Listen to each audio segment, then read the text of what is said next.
Hey everyone. Hey Canada, you're number one. Notice how I said you are number one, not we, because I don't count myself into this particular equation based on this study from the OECD, headline from CBC News. Canadian households lead the world in terms of debt, OECD. Prices at least 50% overvalued compared to what they could rent for, group says. So this is a long-term study out of the OECD comparing household debt levels in all modern Western democracies. And what they've come to realize is, yeah, Canada is now number one. I've known this for a long time, so I really didn't need this study to know that, but it's just further confirmation to that reality. Household debt levels in Canada are higher than those in any country included in a new OECD report, and the organization says it's a major risk to the country's economy.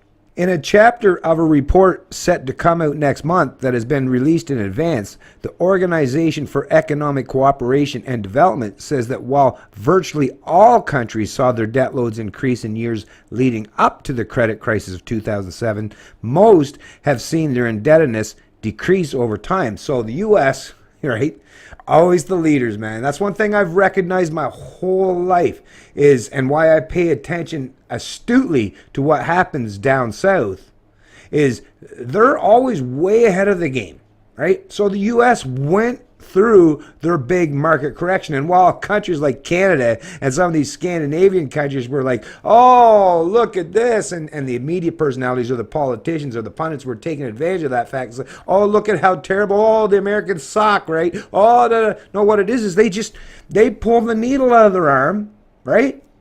And they went through some kind of withdrawal, right? So it was a means to correct their behavior. But what we've recognized, well, people like myself have recognized, is countries like Canada, right, and the political or pundit class, well, they've been talking up a lot of hyperbole, a lot of bullshit, a lot of sensationalized narratives and scripts that have been plastered all over the headlines in the establishment media. Like, oh, Canada, we escaped the Great Recession. Oh, Canada, we're doing much better. Oh, we're number one in the G7 as far as growth and all. No, what it is just Canadians are still living off that extended credit card. Well, which is what? Living off of the fruits and labor of what? Successive generations.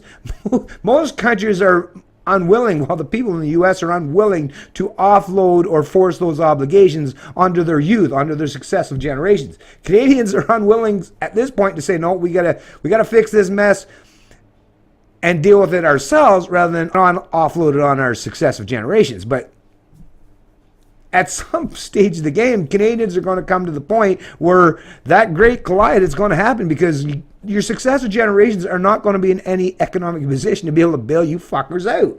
So you got to get your house in order now. And even like the IMF has come out. I mean, how many fucking examples or how many different reports do you have to hear before you realize it's not just the housing market, it's basically almost the entire economy except for one small portion of it that basically is controlled, dictated, manipulated by what, the 0.01%? I mean, sure, those people will do fine, but as an average Canadian, you really need to start taking this stuff seriously and start thinking about what it really means. Stop forgetting about the fact that, I mean, just think, if you lost your job, right? You could pretend that everything's going fine as long as you had fucking, room left on your credit card. You could continue that spending spree for a while, but eventually, surely, at some point in time, you're going to realize that, yep, I'm screwed now. I enjoyed it. It was that short-term gain, but now I got to suffer the long-term pain. Canadians are so far at this point unwilling to accept the fact that there's going to be pain coming.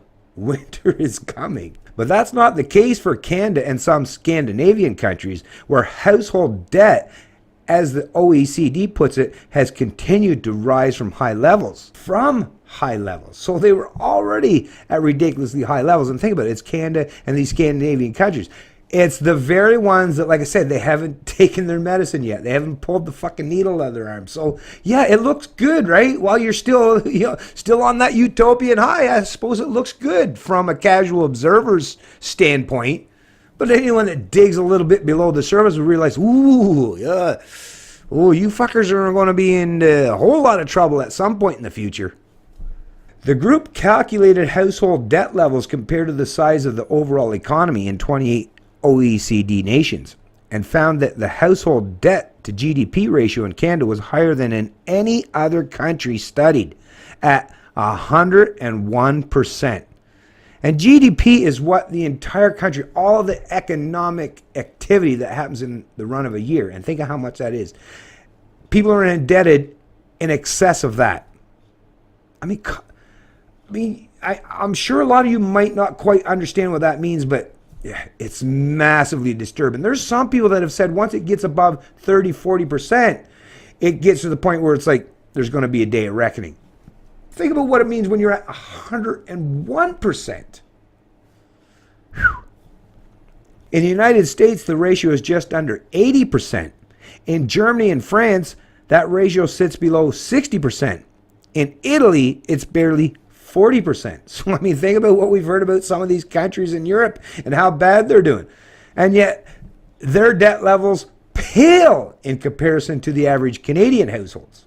Canadians borrow more than the rest of the world. Now, look at this chart here. This is quite disturbing, folks, when you look at it. To be number one on this scale, on this chart, it's not anywhere you want to be. Well, especially if you're one of the people that have contributed to that line. Look at that. Number one, all right. Watch and see how that pans out in the future. Because unless you think you're going to die tomorrow, this kind of news should be quite disturbing. A lot of the debt that Canadians have been accumulating is tied to real estate, which doesn't tend to grow the economy as much as other forms of debt, such as businesses borrowing to expand. Yeah, no shit. Yeah, you borrow a couple $100,000 to renovate your house or to buy these overvalued houses. Yeah, it's short-term gain, I guess, but in the long term, yeah, that quickly subsides, right? And becomes just another debt obligation or liability. That's bad news because the OECD says there's a correlation between higher than normal house prices and which way the economy is headed. Research points to a number of links between high indebtedness and the rise of severe recessions, the OECD said. Severe recessions. Oh, your pain's coming, Canada. Oh, it's coming. You might think you're going to be able to avoid it and just, I don't know, hope that your political masters are going to wave their magic wands and make it all go away. Not going to happen. Winter's coming. You might want to start thinking more critically about that fact. An increase to higher than normal house prices was witnessed in just before each of the four major worldwide recessions dating back to the 1970s. And across all OECD nations, average house prices are already higher in relation to GDP than where they were before the slowdowns in the 70s, 80s, 90s, and early 2000s. According to the latest numbers from the Canadian Real Estate Association, the average price of a Canadian home sold last month was just under $506,000, $500,000. Up 5% from the same month last year. So still increasing. Even with all the government intervention into the housing market, you're still seeing this happening, right? So obviously they're not doing enough. But like I say, they can't. Central planners have no way to fully micromanage this stuff or to skirt the outcome, to prevent the correction. They might try to talk up a good gain, but don't listen to the rhetoric. They're lying to you. Higher prices in some cities are often justified by a corresponding increase in rents, but the OECD says even by that metric, Canadians are borrowing more than they should to finance real estate, even if it's an alleged income property. Compared to long-term averages, Canadian house prices are almost 50% higher than they should be compared to what homeowners can charge in rent. And this chart, once again, Canada, number one, right? Holy shit. Although in part this reflects strong population growth, the OECD acknowledges these developments may entail significant risk to financial stability given the direct exposure of the financial system to the housing market. Housing debt isn't the only form of debt that Canadians are taking more of, but the OECD says it's clear that the main driver of debt loads is inflated house prices. OECD countries that have experienced the strongest increase in household debt since the crisis has also the steepest rise in house prices, the group said. So like I said, I mean, and that's the thing. The government, once again, what do you think? You're going to bring in like, what, 1 million fucking immigrants over the next 3 years, and that's going to correct this stuff? No, it's actually going to make it worse. Like I say, these central planners, there's no way. That's the beautiful thing about the free market, about the invisible hand. I mean, just go back to like people like Adam Smith and learn about classical economics, or even head towards over to, the Austrian economists and listen to what these people talk about. The traditionalist economists and the Austrian economists. Now the Keynesians, they like the pump and dump and promoting fake and false economic growth, right? Where government just prints money to stimulate growth. I mean, Keynesians would fall in line with this kind of shit, but we're time and time again, we're seeing that the Keynesian approach is proven to be very detrimental to Western democracies, to Western economies. This stuff has been talked about and discussed in depth for at least 2 centuries now. Right? People should be astute and intellectually observant enough to know that we can't keep doing this shit, because something really bad is going to happen in the future if we keep playing these stupid games. But apparently, like I say, people, the needle's still in there and they're just enjoying that rush, enjoying that high.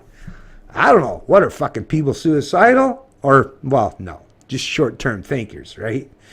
Thanks to the educators, thanks to the opinion makers, thanks to the political pundits, nobody in Canada, well, very few of them seems to have that capacity or willingness to think long-term, right?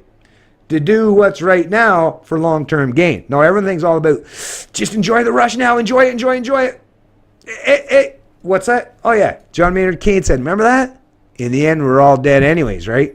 That's the mentality. That's the psychology of these kind of people. But even though it is true, in the long run, we're all dead. Yeah, with all these advancements in science and healthcare, that might take a little bit longer than a lot of people out there expect. So that pain might last a whole lot longer than you were hoping for. It's Canadian Libertarian, and I love liberty. And not being a debt slave.